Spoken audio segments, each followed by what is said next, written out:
And we're back, y'all. Thank you for watching today. Go ahead and hit that like button, my people. You know that it helps us out a ton. And of course, it helps you because it helps us keep bringing you this content. Now, y'all, your girl, Janet Mills in Maine. Y'all, you know what? The state of Maine, they've always been on my radar for the natural beauty. I need to get up there, do some hiking, some mountaining, some fishing, some bird watching. But they're on my radar now because, well, you know, your girl, Janet Mills, she confronted the Trump administration on allowing biological boys to compete against biological girls. And now it looks like they're doubling down on the second, well, really the most important issue, right? The people who are in the country without permission issue. Looks like Maine is set to double down.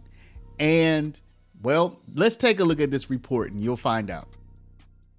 First at 6, Homeland Security putting more than 500 sanctuary cities and counties in the U.S. on notice. Yeah, Portland, Cumberland County, Hancock County made that list here for Maine.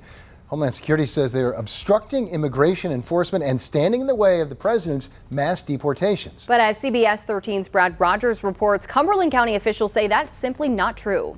So let's pause here, y'all. While they're saying that this is not true, let's take a look. Let's read this most recent report.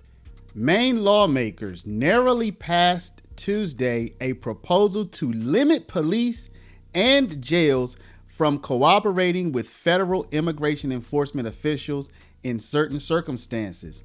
The Maine House of Representatives voted 74-73 to pass the bill that was watered down in committee but serves as a challenge to President Donald Trump's controversial immigration and deportation policies that the Republican has implemented since returning to the office in January. The measure needs additional votes in both chambers before reaching the desk of Governor Janet Mills.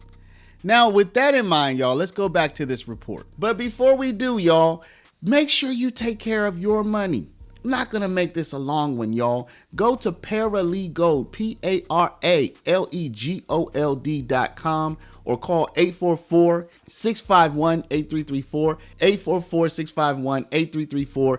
If you have $50,000 to $100,000 or more in your retirement, protected from inflation, protected from monetary debasement, you're about to retire. Make sure your money's still there and it's still worth something by investing at least some of it in gold. Talk to our partners at Augusta Precious Metals.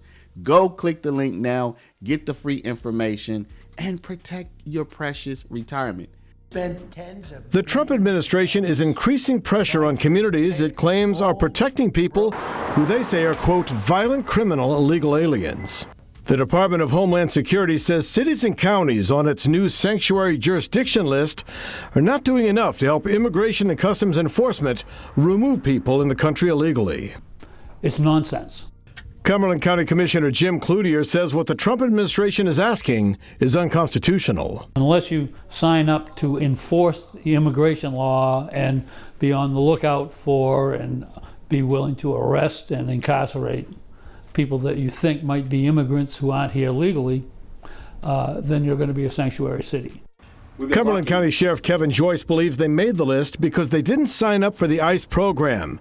He says, we are not doing the work of ICE because we don't have the expertise or authority to do so. However, we are housing ICE inmates for ICE, so I'm not sure how it can be claimed that we are not cooperating. Because now you're a sanctuary city unless you're running around trying to grab people off the streets. In Maine, only 3 communities considered signing agreements with ICE. Wells PD is the only one who did, and the town has since put a pause on that. Homeland Security says everyone on the list will be deemed non-compliant and in violation of federal criminal statutes. Cloutier says Maine is not providing sanctuary to illegal immigrants, but we are a welcoming state. We don't have kind of a xenophobic reaction to people that don't look like us or speak with an accent that we don't have. That's just the way it is. President Trump is threatening to cancel federal grants and contracts if communities don't comply. No response today from Portland Mayor Mark Dion or the Maine Attorney General. In Portland, Brad Rogers, CBS 13 News. So what I find so interesting about all of this is that these policies, now that Donald Trump is the president again, these policies come with a price. They come with a price because not only is the state and the local government spending money to help people who are in the country without permission, but now the Trump administration is doing whatever it can to punish them by taking away funding and basically just making life difficult for them. And the state of Maine is no different. Now their businesses have to start preparing in order to deal with all of the fallout from these policies, right? So, you bring people in the country. So people are in the country without permission. You give them shelter, you give them food, you give them water, you give them benefits. You're spending money, and then now you're losing money and business because the federal government says, hey, y'all supposed to be helping us with this, but you're not. Let's take a look. And as ICE raids continue to ramp up across the country, some businesses here in Maine are making a plan to protect their employees if federal agents do show up at their door. CBS 13's Anna Kuhn live in Portland now. And Anna, as we just mentioned, restaurants and shops have been a target for immigration enforcement. Yeah, Greg, Marissa, we've seen immigration enforcement agents detain employees at their places of work across the country. And one coffee shop in Portland wants to make sure its employees and customers know what to do if that happens to them. If an ICE agent shows up, they can't just take someone away. Inside Coffee by Design on Diamond Street, owner Mary Ellen Lindman hands out info cards in several languages, telling people what their rights are if confronted by a federal immigration agent. Plus, she's training her employees to de-escalate a situation and prepare for a lockdown if the business is targeted. When people come to our door, we can't stop ICE from coming in, but we can restrict until there's a senior management person on site to make sure what they're asking for is legal. It's this kind of plan that a lot of Maine business owners are faced with as immigration officials have detained workers across the country, including a business owner in Lewiston and 2 trade workers in southern Maine. It's a lot to ensure that you're in compliance. The Maine State Chamber of Commerce recently held a series of webinars to help business owners understand the rules around visas, work permits, and potential inspection and enforcement of their employees. Well, the best way to address being nervous is to get educated. The last thing we want any employer to do is just become risk averse and not try to hire workers that are able to work. He says the rules are complex and constantly changing, which is why business owners like Lindman say staying up to date on employee paperwork is a critical tool.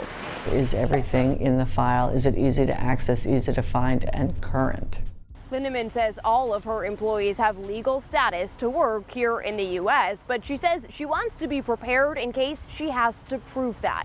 Now, if you have questions about immigration enforcement and policies, you can find some information on our website, WGME.com. Live in Portland, Anna Kuhn, CBS 13 News. So, y'all, you may be wondering, why are you covering Maine? It's a small state, not a very big population. It's far away from all of the power centers in the country. Why cover Maine? Because, y'all, one of the main focuses of this channel is state government versus federal government. It's fascinating when a small state is standing up to the federal government.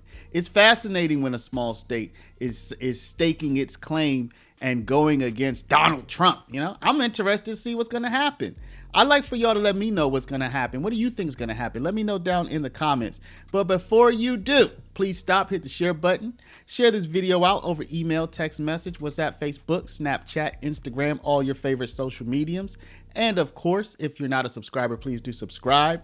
If you're one of my people who has some kind of retirement, go to Paralegold,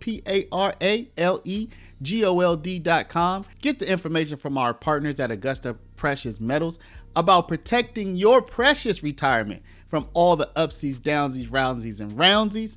Or you can give them a call at 844-651-8334. I want to thank y'all for watching. Love y'all, and we'll see you back in the next one.